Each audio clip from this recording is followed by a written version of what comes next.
Hello दोस्तों, आपके अपने YouTube चैनल मैथ्स हंगामा में बहुत बहुत स्वागत है। दोस्तों, मैं हूं मुकेश कुमार। आप इस वीडियो पर आए हैं तो आपका बहुत बहुत स्वागत है और एग्ज़ाम के प्रिपरेशन के लिए आप सभी को कंग्रेचुलेशंस। दोस्तों, इस वीडियो के माध्यम से आज आप सीखने वाले हैं नंबर सिस्टम। नंबर सिस्टम को हम लोग डीपली से जानेंगे, समझेंगे। आखिर नंबर सिस्टम होता क्या है, नंबर सिस्टम से हमें क्या क्या फ़ायदा मिलता है। इस वीडियो में आप बहुत अच्छे से इस चीज़ को सीख पाइएगा और पूरे YouTube पर इस प्रकार का वीडियो आपको नहीं मिलेगा, इसलिए वीडियो को शुरू से लेकर के अंतिम तक जरूर देखिएगा।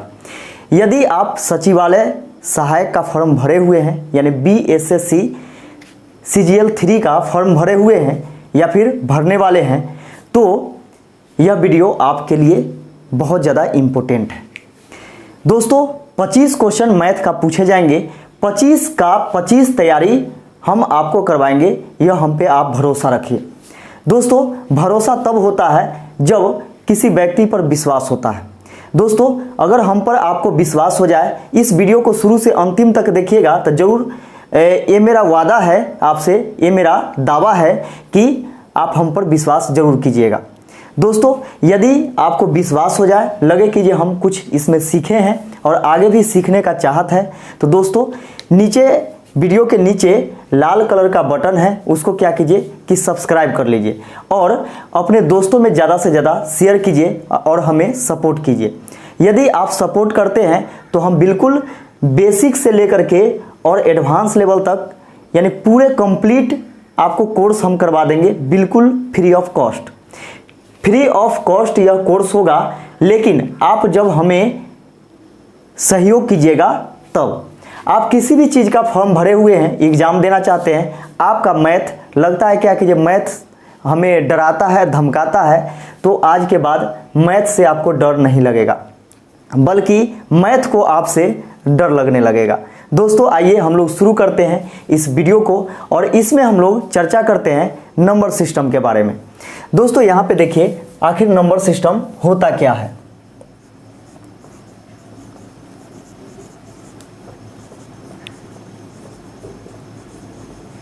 नंबर सिस्टम, नंबर सिस्टम इसको हम लोग हिंदी में बोलते हैं संख्या पद्धति।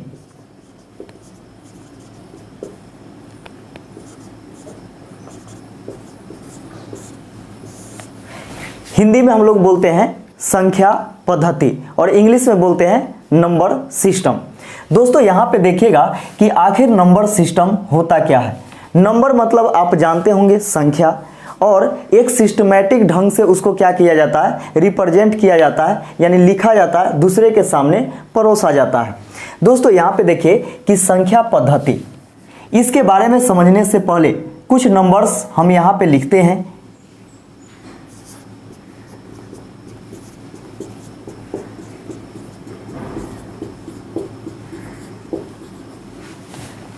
ये आपका नंबर्स, ये आपका नंबर्स है। दोस्तों, यहाँ पे देखिएगा कि यहाँ पे यह नंबर्स है और ये नंबर सब अपने आप में यूनिक है, अलग है। यहाँ पे देखेंगे आप कि 0 1 2 3 4 5 6 7 8 9 यहाँ तक नंबर है। जीरो के बारे में आप जानते होंगे, जीरो के बारे में आप जानते होंगे कि जीरो का जो खोज हुआ है वह बाद में हुआ है।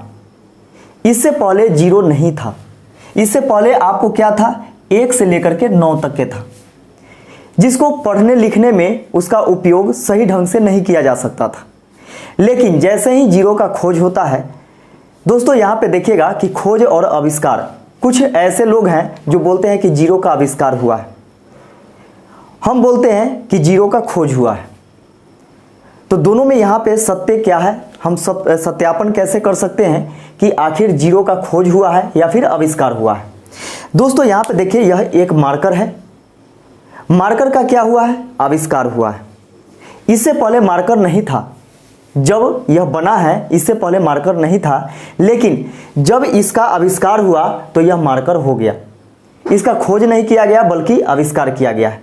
लेकिन जीरो पहले से था और उसको क्या किया गया कि प्रयोग में लाया गया।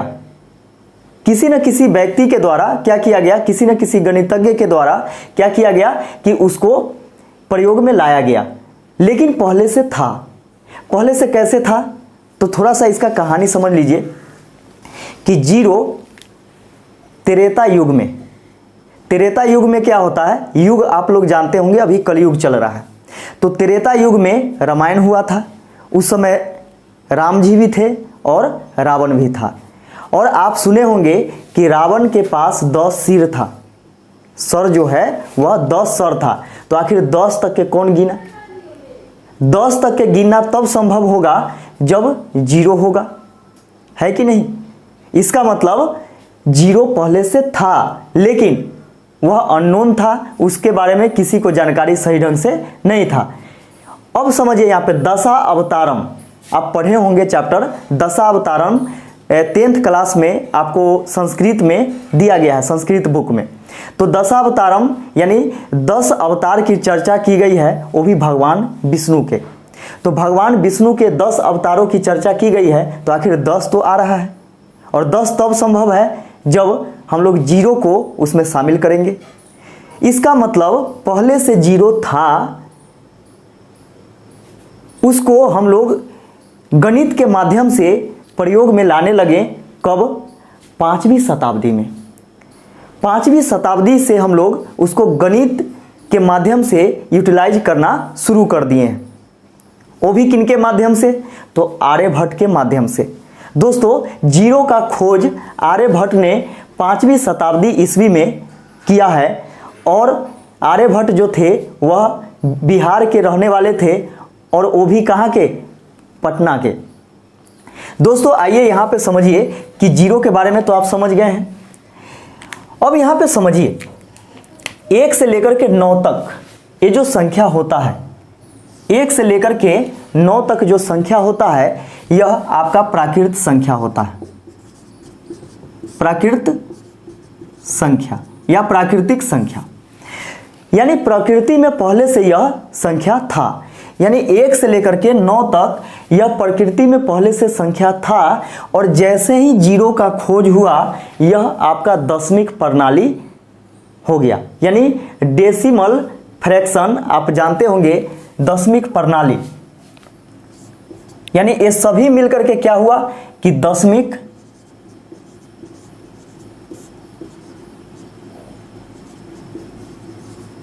प्रणाली में एक काउंट होने लगा। अब यहीं से समझिएगा दोस्तों कि इसी से सारा चीज निकलता है। अब देखिए 1 से लेकर के 9 तक कोई संख्या है, 1 से लेकर के 9 तक एक अंकों की संख्या है। इसमें हम अगर जीरो को शामिल कर देते हैं तो आगे का संख्या भी लिखना संभव हो जाता है, यानी 10, 11, 12, 13, 14 इस प्रकार लिखना संभव हो जाता है। अब यहां पे देखिए, हम लोग देखते हैं यहां पे प्राकृतिक संख्या। यहां पे हम लोग देखेंगे क्या? प्राकृतिक संख्या।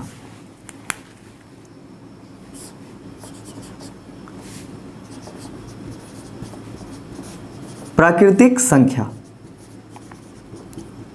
प्राकृतिक संख्या किसे कहते हैं? तो हम लोग जानते हैं, बचपन से पढ़े हैं कि गिनती की संख्या को प्राकृतिक संख्या कहते हैं। और जब गिनती पढ़ने के लिए यानी टेबल पढ़ने के लिए बोला जाता है तो हम लोग 1 से शुरू करते हैं, 1, 2, 3, 4, 5, 6, 7 इस प्रकार अनंत तक, है ना। तो आप जानते हैं कि प्राकृतिक संख्या किसे कहते हैं? तो 1, 2, 3, 4, 5 अप टू डॉट डॉट अनंत तक जाता है। 1 से लेकर के अनंत तक जो अंक आता है यानी संख्या आता है, वह आपका प्राकृतिक संख्या कहलाता है। अगला देखिएगा कि पूर्ण संख्या। पूर्ण संख्या, पूर्ण संख्या, थोड़ा सा इसका हम लोग इंग्लिश भी लिखते चलेंगे। प्राकृतिक संख्या यानी natural number. Natural number, natural number यानी प्राकृतिक संख्या। नेचुरल मतलब, नेचर मतलब क्या, प्रकृति यानी भगवान, ईश्वर, यानी ईश्वर का दिया हुआ यह नंबर है 1 से लेकर के अनंत तक। ठीक है, अब यहाँ पे देखिएगा कि पूर्ण संख्या यानी होल नंबर। होल नंबर, पूर्ण संख्या किसे कहेंगे? तो कुछ नहीं करना है, इस प्राकृतिक संख्या के परिवार में 0 को आप शामिल कर लीजिएगा तो यह पूर्ण संख्या का परिवार बन जाएगा। यह प्राकृतिक संख्या है, इसमें जैसे ही हम 0 को शामिल कर लेते हैं यह पूर्ण संख्या बन जाता है। 0 1 2 3 4 5 अप टू डॉट डॉट ये भी जाएगा इन्फिनिटी तक, यानी अनंत तक जाएगा। इसके बाद हम लोग आते हैं सम संख्या में। सम संख्या में आखिर सम संख्या होता क्या है? सम संख्या यानी इवन नंबर। सम संख्या यानी इवन नंबर। दोस्तों यहां पे समझिएगा कि आखिर सम संख्या क्या होता है। सम संख्या हम उसे कहेंगे जो 2 से पूरा पूरा कट जाएगा। 2 से पूरा पूरा कट जाएगा वही हमारा सम संख्या होता है। तो 2 से कौन कौन सी संख्या कटेगी? जो 2 के मल्टीपल में आएगा, यानी 2 के पहाड़ा में आएगा। 2 4 6 8 10 अप टू डॉट डॉट ये भी जाएगा कहाँ? इन्फिनिटी तक जाएगा। ठीक है, यानी 2 के पहाड़ा में, यानी 2 के टेबल में जो भी आएगा, यानी 2 से कटने वाला जो भी संख्या होगा वह आपका सम संख्या कहलाएगा। अगला देखिएगा विषम संख्या। विषम संख्या, विषम संख्या जिसको हम लोग इंग्लिश में बोलते हैं ऑड नंबर। ऑड नंबर बोलते हैं। तो विषम संख्या वह संख्या होती है जो 2 से पूरा पूरा नहीं करता है, या फिर जिसमें 2 से भाग देने के बाद हमेशा शेषफल 1 आता है। वैसी संख्या जिसमें 2 से भाग देने के बाद हमेशा शेषफल 1 आता है, या फिर वह संख्या जो 2 से पूरा पूरा नहीं करता है, वह सब संख्या क्या कहलाता है? विषम संख्या कहलाता है। और विषम संख्या आपका शुरू होता है 1 3 5 7 9 अप टू डॉट डॉट ये भी कहाँ तक जाता है? तो इनफाइनाइट तक जाता है। इसके बाद हम लोग आते हैं कहाँ पर? परिमेय संख्या। इससे पहले देख लेते हैं, परिमेय संख्या को देखने से पहले हम लोग देखते हैं भाज्य संख्या।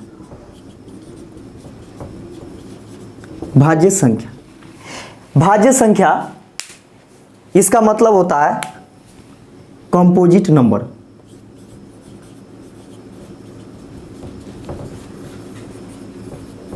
कंपोजिट नंबर, भाज्य संख्या यानी कंपोजिट नंबर। दोस्तों यहां पे देखिएगा कि भाज्य संख्या क्या होता है। तो भाज्य संख्या वह संख्या होती है जो एक और स्वयं के अलावा किसी दूसरे संख्या से भी कट जाए। भाज्य संख्या वह संख्या होती है, यानी कंपोजिट नंबर वह नंबर होता है जो एक और स्वयं के अलावा किसी और से भी कट जाए, यानी 2 के अलावा और भी कोई फैक्टर उसमें हो, यानी 2 से ज़्यादा फैक्टर हो तो वह क्या कहलाता है? भाज्य संख्या यानी कंपोजिट नंबर कहलाता है। जैसे मैं यहाँ देखिए कि सबसे छोटा कंपोजिट नंबर जो होता है वह 4 होता है, यानी 4 से छोटा कोई कंपोजिट नंबर नहीं है।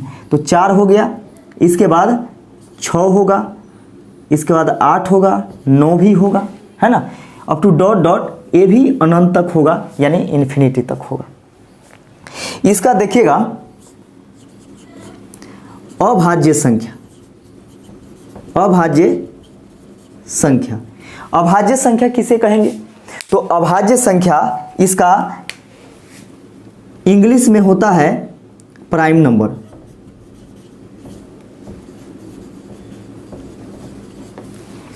Prime number. दोस्तों यहां पे समझिएगा कि अभाज्य संख्या किसे कहेंगे। तो अभाज्य संख्या वह संख्या होती है जो एक और स्वयं के अलावा किसी से न कटे। एक और स्वयं के अलावा किसी से न कटे। तो यहां पे देखिए कि सबसे छोटी अभाज्य संख्या कौन होता है? तो 2 होता है। सबसे छोटी अभाज्य संख्या कौन होती है? तो 2 होती है। इससे छोटा अभाज्य संख्या कोई नहीं है। आपका जवाब होगा अगर 1 तो एक गलत हो जाएगा, क्योंकि एक भी स्वयं है और एक से भी कट रहा है, इसका मतलब एक अभाज्य संख्या नहीं है। 2 आपका सबसे छोटी अभाज्य संख्या है, इसका 3 है, फिर 5 है, 7 है, 9 नहीं होगा। 9 इसलिए नहीं होगा क्योंकि एक और स्वयं के अलावा भी 3 से कट रहा है, यानी किसी दूसरे से कट रहा है, इसलिए 9 नहीं होगा। इसके बाद कौन होगा? 11 होगा, 13 होगा, यानी इस प्रकार अनंत तक ये भी जाएगा। तो आप समझ गए होंगे कि अभाज्य संख्या किसे कहेंगे, भाज्य संख्या किसे कहेंगे। यहाँ पे क्वेश्चन पूछता है कि सबसे छोटी भाज्य संख्या कौन है, यानी कंपोजिट नंबर कौन है, तो आपका आंसर होगा 4। सबसे छोटी अभाज्य संख्या कौन है, तो आपका आंसर होना चाहिए 2। ठीक है, तो इस प्रकार इसको आप नोट कर लीजिए। दोस्तों आगे देखिएगा, हम लोगों ने यहाँ पे प्राइम नंबर यानी अभाज्य संख्या के बारे में जान गए हैं। अब इसमें आपको समझना है कि अभाज्य संख्या 1 से 50 के बीच में कितना आता है, 1 से 100 के बीच में कितना आता है, 1 से 150 के बीच में कितना आता है, 1 से 200 के बीच में कितना आता है, 1 से 1000 के बीच में कितना आता है, यह सभी क्वेश्चन पूछे गए हैं। तो दोस्तों यहाँ पे समझिएगा कि अभाज्य संख्या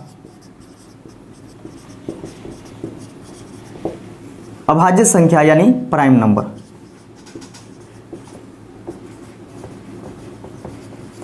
प्राइम नंबर अभाज्य संख्या कहां से कहां तक, तो 1 से 50 तक कुल अभाज्य संख्या जो होती है, नोट करके लिखिएगा इसको कि 1 से 50 तक कुल अभाज्य संख्या कितनी होती है, तो 15 होती है।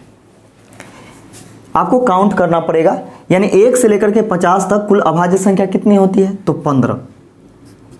1 से 100 तक कुल अभाज्य संख्या कितनी होती है, तो 25 होती है।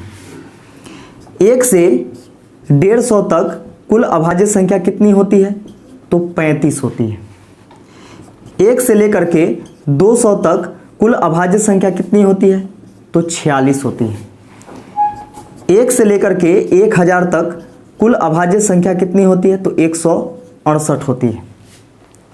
इसमें क्वेश्चन ऐसे भी आपसे पूछ सकता है, इसको याद कर लीजिएगा कि 1 से 50 के बीच में अभाज्य संख्या कितना, तो 15। 1 से लेकर के 100 तक अभाज्य संख्या कितना, तो 25। 1 से 150 तक 35, 1 से 200 तक 46, 1 से 1000 तक 168।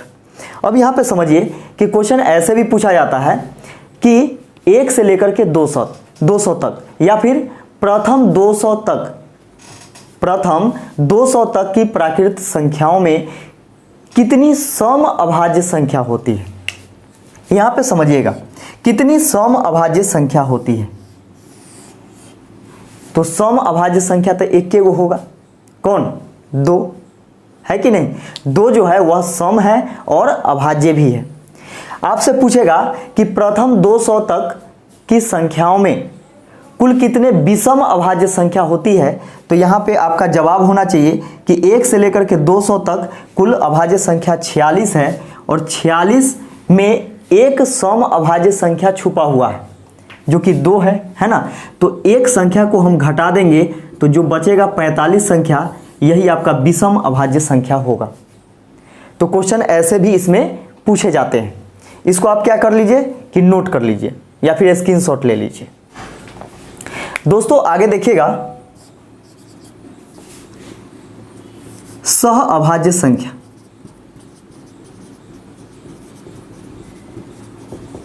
सह अभाज्य संख्या जिसको हम लोग बोलते हैं इंग्लिश में को प्राइम नंबर।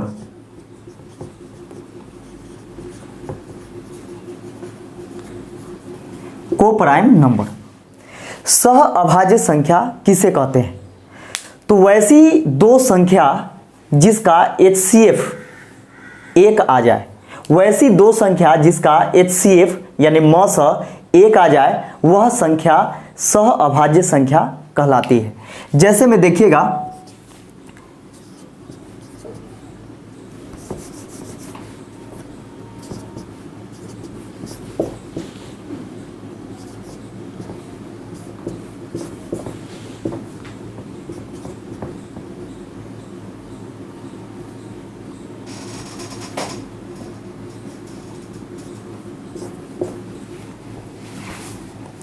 देखिए इस प्रकार की संख्या है, 2 और 5 का HCF निकालिएगा तो कितना आएगा, 1 आएगा। 9 और 7 का HCF निकालिएगा तो कितना आएगा, 1 आएगा। 12 और 11 का HCF निकालिएगा तो कितना आएगा, तो 1 आएगा। यानी सह अभाज्य संख्या यानी को प्राइम नंबर वैसी दो संख्या जिसका HCF 1 आ जाए तो वह संख्या क्या कहलाता है, कि सह अभाज्य संख्या कहलाता है, यानी को प्राइम नंबर कहलाता है। अगला देखिएगा दोस्तों, अगला है जुड़वा अभाज्य संख्या। जुड़वा अभाज्य संख्या जिसको हम लोग इंग्लिश में बोलते हैं twin prime number. Twin prime number,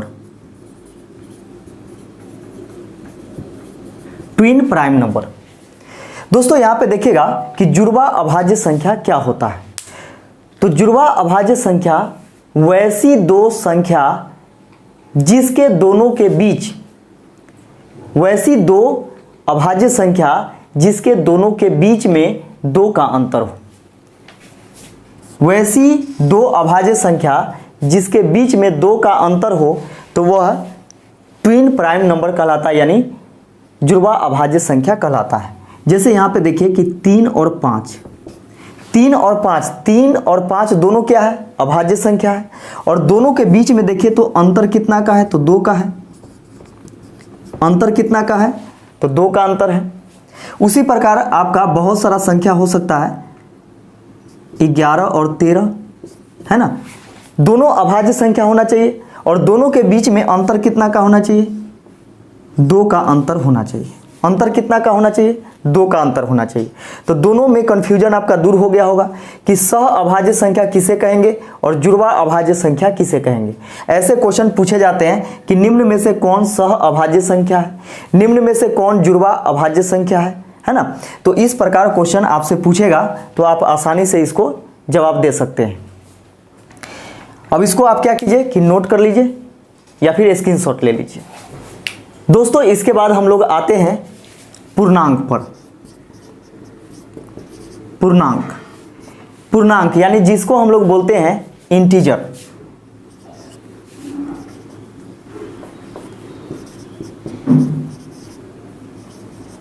integers, पूर्णांक यानी इंटीजर्स। आप लोग जानते होंगे संख्या रेखा के बारे में, यानी नंबर लाइंस के बारे में आप लोग जानते होंगे, नंबर लाइन के बारे में, नंबर्स लाइन। यहां पे देखिएगा कि बीच में क्या होता है, तो 0 होता है। बीच में क्या होता है, 0 होता है। और 0 के दाहिने तरफ क्या होता है, प्लस होता है। और इसके 0 के बाएं साइड क्या होता है, तो माइनस होता है।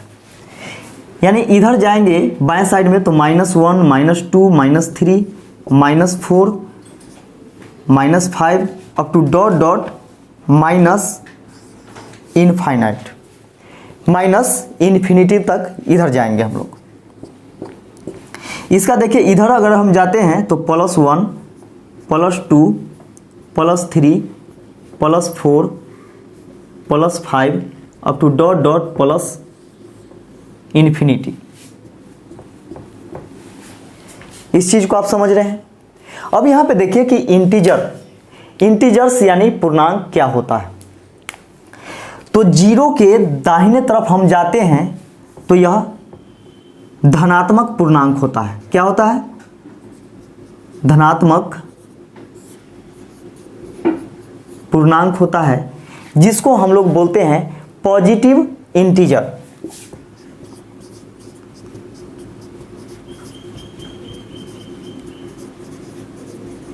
पॉजिटिव इंटीजर्स बोलते हैं। और 0 के बाएं तरफ अगर हम जाते हैं तो यह ऋणात्मक पूर्णांक होता है। ऋणात्मक पूर्णांक होता है जिसे हम लोग बोलते हैं निगेटिव इंटीजर।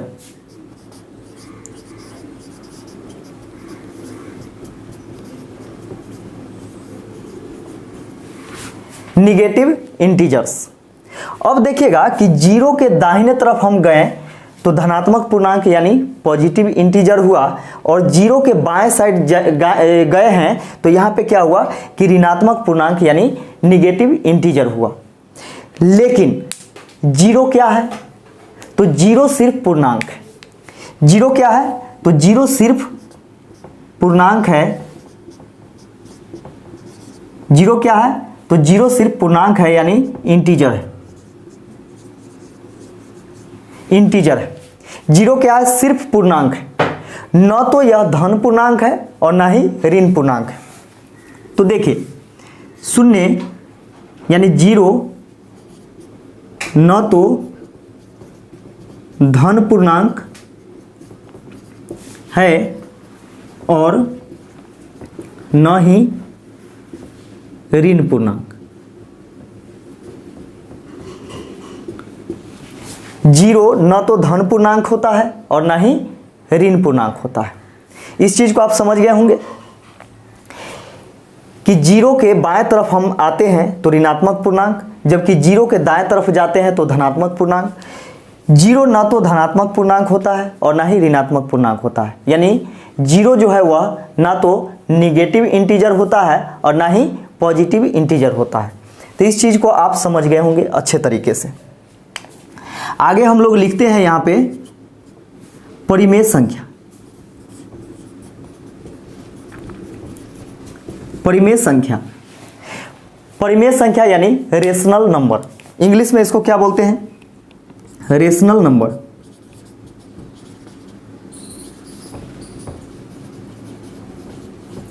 रेशनल नंबर यानी परिमेय संख्या। दोस्तों यहां पे समझिएगा कि रेशनल नंबर यानी परिमेय संख्या किसे कहते हैं।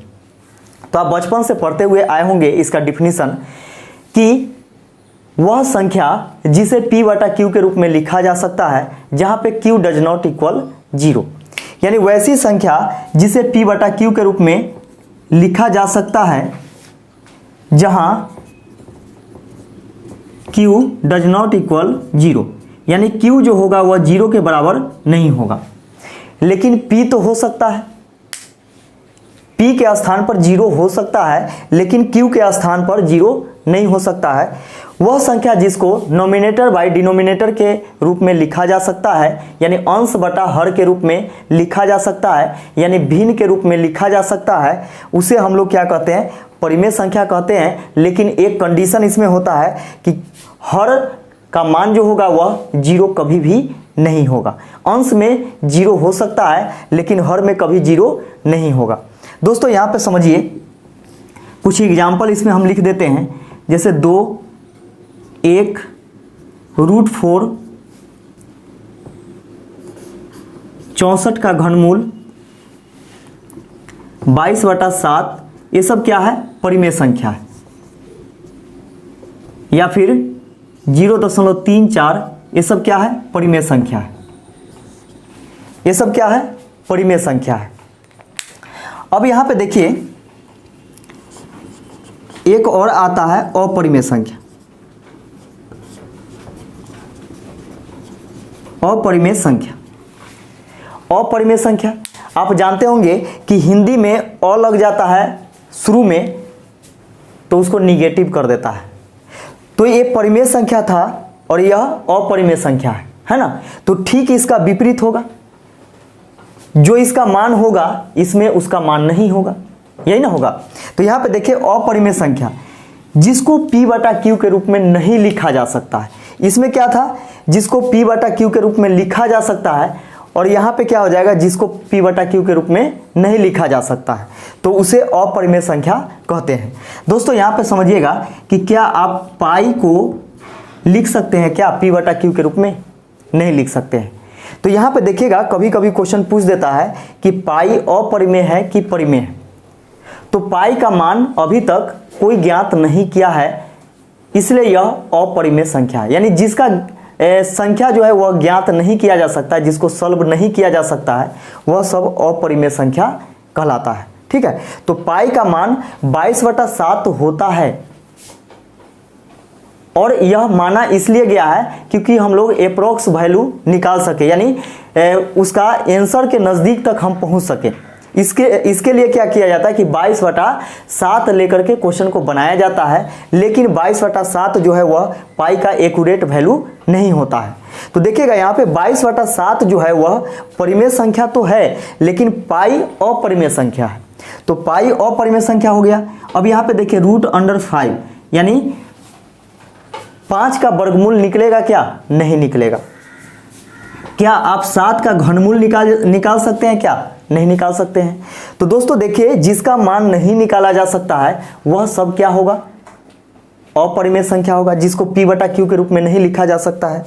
जैसे यहाँ पे देखिए कि 0.333 अप टू डॉट इनफाइनाइट तक के जाएगा, है ना। तो इसको भी हम P/Q के रूप में नहीं लिख सकते हैं।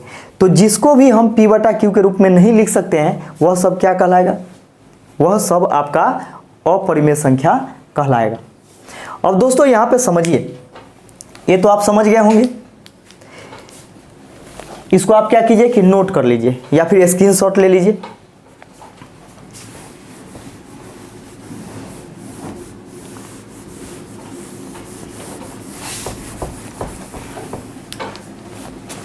अब आगे देखिएगा कि संख्या जो होता है यानी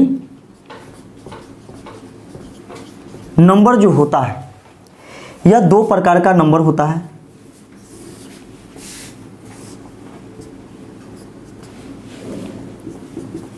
नंबर जो होता है यानी संख्या जो होता है, संख्या जो होता है वह 2 प्रकार का होता है। एक होता है वास्तविक संख्या, एक होता है क्या? वास्तविक संख्या, और दूसरा होता है काल्पनिक संख्या।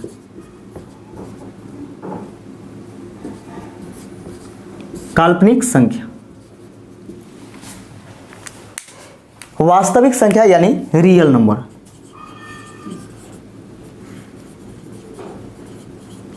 वास्तविक संख्या को क्या बोलते हैं हम लोग? रियल नंबर बोलते हैं।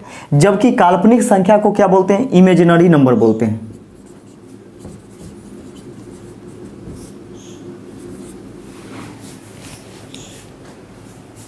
इमेजिनरी नंबर,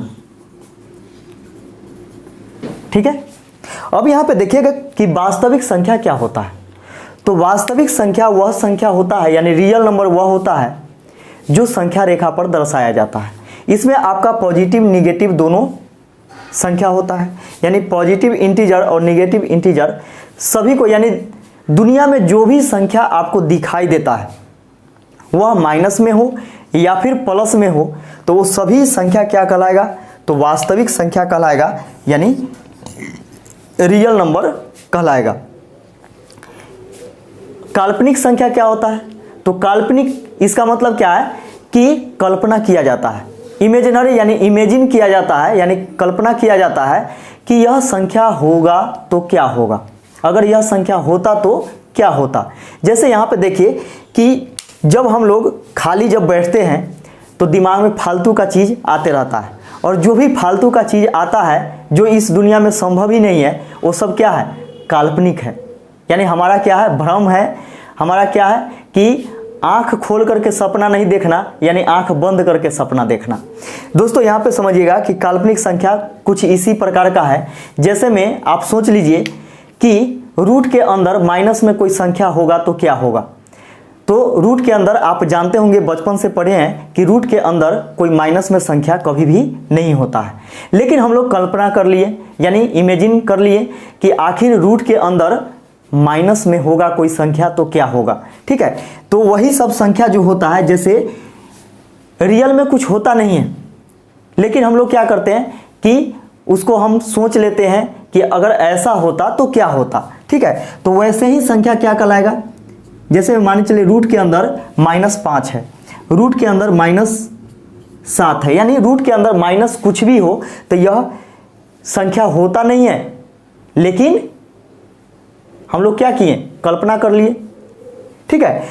तो इस चीज को आप समझ गए होंगे कि काल्पनिक संख्या किसे कहेंगे और वास्तविक संख्या किसे कहेंगे। तो दुनिया में जो भी संख्या आपको दिखाई देता है, जिसको आप यूज कर सकते हैं, वो सभी संख्या वास्तविक संख्या कहलाता है, यानी रियल नंबर कहलाता है। वैसी संख्या जिसको हम लोग यूज कभी नहीं कर सकते हैं, यानी सिर्फ कल्पना कर सकते हैं, तो वह सब क्या है? काल्पनिक संख्या है ना। जैसे मान के चलिए कि आप कल्पना कर लिए कि आम के पेड़ पर कटहल फल जाएगा, ये कल्पना ना है, सही तो नहीं है, रियलिटी तो है नहीं, तो वो सब क्या है, काल्पनिक है, काल्पनिक बातें हैं, यानी इमेजिनरी है। तो इस चीज़ को आप समझ गए होंगे। इसको आप क्या कीजिए कि अच्छे तरीके से नोट कर लीजिए या फिर स्क्रीनशॉट ले लीजिए। दोस्तों अब आगे आप देखिएगा कि सबसे बड़ी और सबसे छोटी संख्या,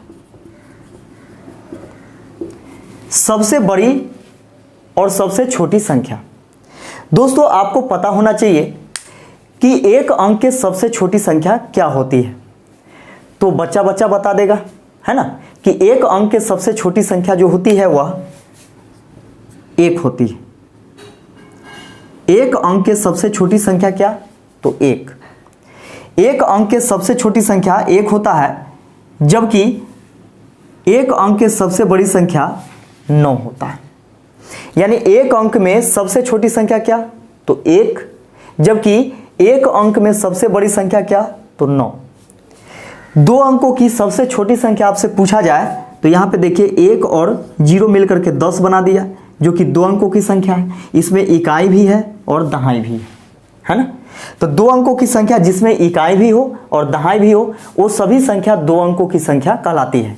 तो यहाँ पे देखिए कि 2 अंकों की सबसे छोटी संख्या 10, क्या 10 से भी कोई छोटा है क्या 2 अंक में, नहीं है। यानी 10 जो है वह 2 अंकों की सबसे छोटी संख्या है, जबकि 2 अंकों की सबसे बड़ी संख्या कौन होगा, तो 99 हो जाएगा। 3 अंकों की सबसे छोटी संख्या कौन है, तो 100 है। इसमें आपका इकाई, दहाई और सैकड़ा, इकाई भी होगा, दहाई भी होगा और सैकड़ा भी होगा। तो यह 3 अंकों की सबसे छोटी संख्या है, जबकि 3 अंकों की सबसे बड़ी संख्या कौन होगा, तो 999 होगा। उसी प्रकार यहाँ पे देखिए कि 4 अंकों की सबसे छोटी संख्या 1000, इसका मतलब इसमें इकाई भी है, दहाई भी है, सैकड़ा भी है और हजार भी है। तो 4 अंकों की सबसे छोटी संख्या 1000, जबकि 4 अंकों की सबसे बड़ी संख्या 9999। उसी प्रकार आप 5 अंकों की छोटी संख्या, 5 अंकों की बड़ी संख्या, 6 अंकों की छोटी संख्या, 6 अंकों की बड़ी संख्या, इस प्रकार आप लिख सकते हैं। अब यहाँ पे समझिएगा, हम लोगों से पूछा जाए कि, और पूछा भी जाता है कि एक अंक की कुल कितनी संख्या है, तो एक अंक की कुल 9 संख्या है। एक अंक की कुल कितनी संख्या है, तो 9 संख्या है, यानी 1 से लेकर के 9 तक। 1 से लेकर के 9 तक जो संख्या होता है वह 1 से 1 अंकों की संख्या होती है। तो हम लोगों से पूछा जाएगा कि एक अंक की कुल कितनी संख्या है, तो आप जानते हैं कितना, तो 9। वही हम लोगों से पूछा जाए कि 2 अंकों की कुल कितनी संख्या है, तो 2 अंकों की संख्या कहां से कहां तक, तो 10 से लेकर के 99 तक होता है ना। तो 99 में से क्या करेंगे हम लोग कि एक अंकों की सबसे, यानी एक अंक के कुल संख्या को घटा देंगे, यानी 2 अंकों की सबसे बड़ी संख्या में से एक अंक के सभी संख्या को हम घटा देते हैं, तो क्या निकल जाता है हम लोग को, 2 अंकों की सभी संख्या निकल जाता है। यानी आपसे पूछा जाए कि 2 अंकों की कुल कितनी संख्या है, तो 90 संख्या है। 90 संख्या 2 अंकों की है। हम लोगों से पूछा जाए कि 3 अंकों की कुल कितनी संख्या है, तो आप जानते हैं कि 3 अंकों की संख्या जो होती है वह 999 सबसे बड़ी संख्या होती है। यानी 1 से लेकर के 999 तक में से हम क्या करते हैं कि एक अंकों की संख्या और 2 अंकों की संख्या दोनों को घटा देते हैं, तो जो संख्या बचेगा वह कितना संख्या बचेगा, तो 3 अंकों की संख्या।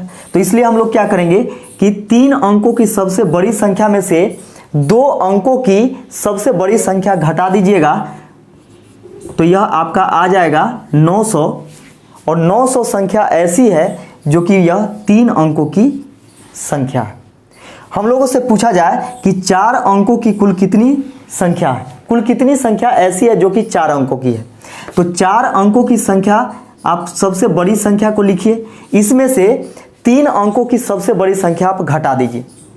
3 अंकों की सबसे बड़ी संख्या घटा दीजिएगा तो यह आपका 9000 आ जाएगा। यानी 4 अंकों की कुल संख्या कितनी है, तो 9000 संख्या है। इस चीज को आप समझ गए होंगे। दोस्तों आगे आप सीखिएगा स्थानीय मान।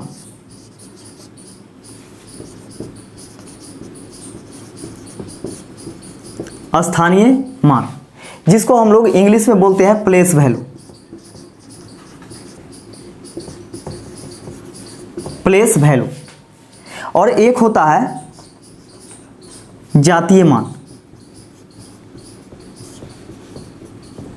जातीय मान जिसको हम लोग बोलते हैं फेस वैल्यू।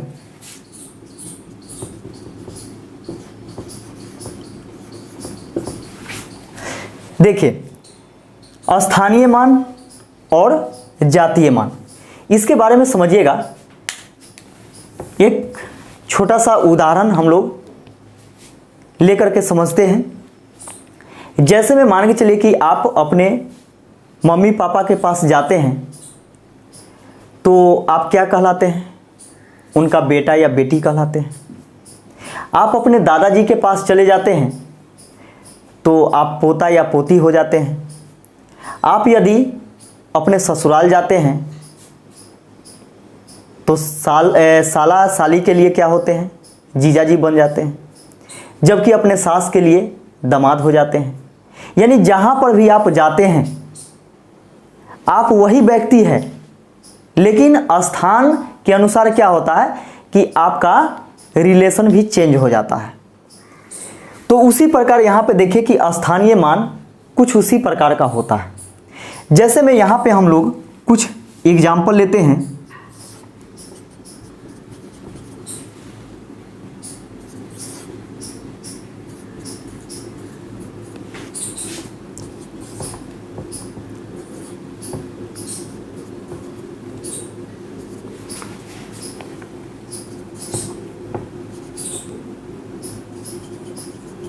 देखिए यहाँ पे 4 एग्जाम्पल हम लिए हैं और चारों में कॉमन आपको दिखाई दे रहा होगा। चारों में कॉमन जो संख्या है वह आपको दिखाई दे रहा होगा क्या, 5 भी दिखाई दे रहा है और 4 भी दिखाई दे रहा है। ठीक है, तो यहाँ पे देखिए एग्जाम्पल 1 के लिए हम लोग देखते हैं 5 को ही देखते हैं। तो 5 किस स्थान पर है, इसके लिए यह इकाई दहाई सैकड़ा हजार, हजारवां स्थान पे है। यानी इसका स्थानीय मान क्या हो जाएगा, 5000 हो जाएगा। ठीक है, स्थानीय मान क्या हो जाएगा, तो 5000 होगा। जिसका भी स्थानीय मान निकालना हो उसको नीचे लिखिए और इसके बाद जितना अंक दिखाई दे रहा हो उतना 0 आप रख दीजिएगा, तो यह इसका स्थानीय मान हो जाता है। जबकि यहाँ पे देखिएगा कि 5 यह किस स्थान पर है, तो सैकड़ा के स्थान पर है ना। 5 जो है यह इसमें सैकड़ा के स्थान पे है। जबकि इसमें 5 क्या है, तो दहाई के स्थान पर है। और इसमें 5 क्या है, तो इकाई के स्थान पर है। तो देखिए यहाँ पे कि स्थानीय मान कैसे चेंज हो रहा है। तो स्थानीय मान बिल्कुल इस प्रकार चेंज हो रहा है। कहीं पर हजारवां स्थान पे था, कहीं पे सैकड़ा के स्थान पे चला गया, कहीं पे दहाई के स्थान पर चला गया और कहीं इकाई के स्थान पर है। तो जिस स्थान पर वह जाएगा वह उसका स्थानीय मान कहलाएगा। लेकिन जातीय मान जो होता है यानी फेस वैल्यू जो होता है वह उसका खुद का मान होता है। जैसे मैं यहाँ पे देखिए कि हम लोग यहाँ पे लिखते हैं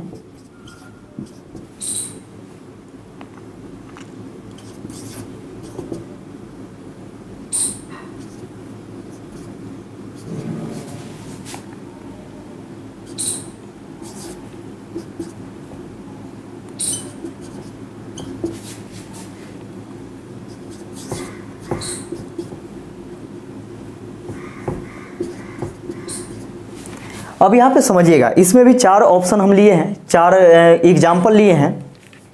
और इसमें बोला जाए आपसे कि 4 का जातीय मान क्या होगा, तो 4 इकाई दहाई सैकड़ा के स्थान पर है। लेकिन ऐसे नहीं देखना है, 4 इसमें किसी भी स्थान पर हो, ये चारों एग्जाम्पल में 4 किसी भी स्थान पर हो उसका फेस वैल्यू वही होगा, यानी 4 ही होगा, चाहे वह जिस भी स्थान पर हो। यानी 4 किसी भी स्थान पर हो, इकाई के स्थान पे हो, दहाई के स्थान पे हो, सैकड़ा के स्थान पे हो, चाहे कहीं भी हो, यह इसका क्या कहलाएगा? तो जातीय मान कहलाएगा, यानी फेस वैल्यू कहलाएगा। तो आप दोनों चीज को समझ गए होंगे, स्थानीय मान किसे कहेंगे और जातीय मान किसे कहेंगे। जातीय मान को समझने के लिए बहुत अच्छा एग्जाम्पल है कि आप यदि कहीं पर नाम अपना लिखते हैं तो आप यहाँ लिखिए भारत में, चाहे इंग्लैंड जाकर के लिखिए, चाहे कहीं भी लिखिए, अपना नाम ही ना लिखिएगा। लेकिन स्थानीय मान में क्या होगा कि स्थान परिवर्तन अगर होता है तो वहाँ पे क्या होगा कि उसका वैल्यू अलग अलग डिफरेंट वैल्यू हो सकता है।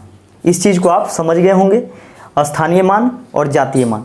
अब इसी में क्या होता है कि स्थानीय मान और जातीय मान के बीच में अंतर ज्ञात करें, उसका योग ज्ञात करें। तो इसी प्रकार से क्वेश्चन पूछे जाते हैं। तो इस चीज़ को आप समझ गए होंगे, इसको नोट कर लीजिए या फिर स्क्रीनशॉट ले लीजिए। अब आगे कुछ चीज़ों को हम लोग देखेंगे।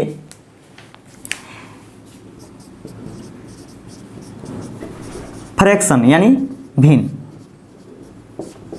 फ्रैक्शन यानी भिन्न। अब यहां पे देखिएगा कि भिन्न जो होता है वह कितने प्रकार का होता है। भिन्न जो होता है वह कितने प्रकार का होता है।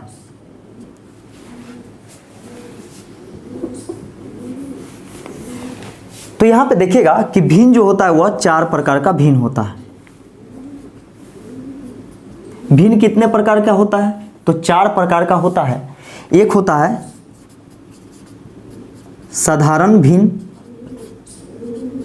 एक होता है साधारण भिन्न, दूसरा होता है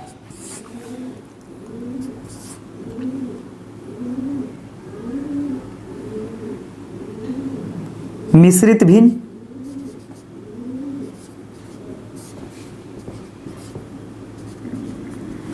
तीसरा होता है दशमलव भिन्न और चौथा होता है वितत भिन्न। चौथा होता है वितत भिन्न। वितत भिन्न को हम लोग बोलते हैं लंगरा भिन्न। लंगरा भिन्न, लंगरा भिन्न के जोड़ घटाव आप पढ़े होंगे, है ना। तो भिन्न 4 प्रकार का होता है। एक साधारण भिन्न, दूसरा मिश्रित भिन्न, तीसरा दशमलव भिन्न और चौथा वितत भिन्न या फिर लंगरा भिन्न। दोस्तों यहाँ पे देखिएगा कि भिन्न किसे कहते हैं। सबसे पहले भिन्न किसे कहते हैं? तो जिसे P बटा Q के रूप में लिखा जा सकता है, जिसको नोमिनेटर बाय डिनोमिनेटर के रूप में लिखा जा सकता है, जिसको अंश बटा हर के रूप में लिखा जाता है। जिसे अंश बटा हर के रूप में लिखा जाता है उसे हम लोग क्या बोलते हैं? तो भिन्न बोलते हैं, यानी फ्रैक्शन बोलते हैं। अब दोस्तों यहाँ पे समझिएगा कि फ्रैक्शन का यूज कैसे होता है, कहाँ होता है। अब यहाँ पे समझिए कि आप बचपन में पढ़े होंगे कि एक रोटी है, एक रोटी है, इसको हम 2 बराबर टुकड़ा में बांट देते हैं और एक टुकड़ा हम खा जाते हैं और एक टुकड़ा बच जाता है। तो हम लोगों से पूछा जाता है कि रोटी का कितना हिस्सा बचा हुआ है। तो यहाँ पे देखिए जितना हिस्सा में बांटा गया है उसको नीचे लिखेंगे। तो 2 हिस्सा में बांटा गया था तो 2 नीचे लिखेंगे। और कितना हिस्सा बचा हुआ है तो देखिए 2 हिस्सा में 1 हिस्सा तो हम खा गए, कितना बच गया? तो 1 हिस्सा बच गया है, यानी 1/2 बचा हुआ है। और 1/2 का मतलब होता है आधा। 1/2 का मतलब क्या होता है? आधा होता है। अब यहाँ पे समझिए कि यही रोटी को हम क्या करते हैं कि 4 टुकड़ा में बांट देते हैं। 4 टुकड़ा में बांट देते हैं और इसमें से एक टुकड़ा हम क्या करते हैं कि खा जाते हैं। इसमें से हम एक टुकड़ा को खा जाते हैं। तो यहाँ पे देखिएगा कि कुल कितने टुकड़े में इसको विभाजित किया गया है। तो 1 2 3 4 टुकड़ा में विभाजित किया गया है, जिसमें से कितना भाग बचा हुआ है। यहाँ पे शेष कितना भाग बचा हुआ है तो सोच के देखिए कि 4 टुकड़ा में हम इसको बांटे हैं, इस रोटी को इस ब्रेड को, और एक टुकड़ा हम खा गए, तो कितना टुकड़ा बचा हुआ है? तो 1 2 3 टुकड़ा बचा हुआ है, यानी 4 टुकड़ा में 3 टुकड़ा इसमें शेष बचा हुआ है। यही चीज बोला जाता कि कितना टुकड़ा हम खाएं, कितना टुकड़ा खा गए, तो 4 भाग में 1 भाग खा गए, ठीक है, यानी 1/4, यानी कहने का मतलब 4 हिस्सा में से 1 हिस्सा खा गए हैं, तो कितना बचा हुआ है? तो 3 हिस्सा बचा हुआ है।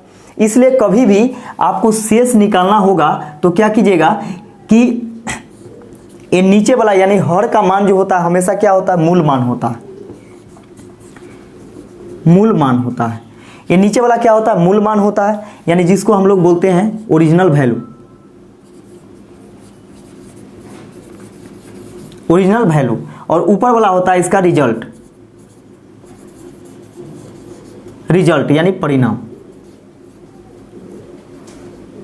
यानी इसका परिणाम क्या था कि 4 भाग में 3 भाग बचा हुआ था, तो कितना भाग इसका खाया गया, यानी रिमाइंडर अगर निकालना है, शेष फल निकालना है, तो शेष फल कितना हो जाएगा?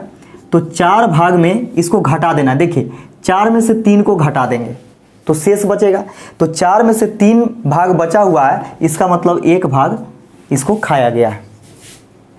तो इस चीज को आप समझ गए होंगे। इसका यहां पे देखिएगा कि किसी भी संख्या के पावर यदि 0 हो, किसी भी संख्या के पावर 0 हो तो उसका वैल्यू क्या होता है? 1 होता है। किसी भी संख्या के पावर 0 हो तो उसका वैल्यू क्या होता है? तो 1 होता है। इस चीज को ध्यान में रखिएगा। तो इतना से आपको नंबर सिस्टम के बारे में अच्छा खासा नॉलेज हो गया होगा। आपको यह वीडियो बहुत अच्छा लगा होगा तो क्या कीजिएगा? सब्सक्राइब कर लीजिएगा, और ज़्यादा से ज़्यादा आप इस वीडियो को फैला दीजिए ताकि मेरा मेहनत सार्थक हो जाए और आपका भी रेगुलर क्लास शुरू हो जाए। दोस्तों इस वीडियो में बस इतना ही। हम लोग मिलते हैं फिर नेक्स्ट वीडियो में। तब तक के लिए जय हिंद।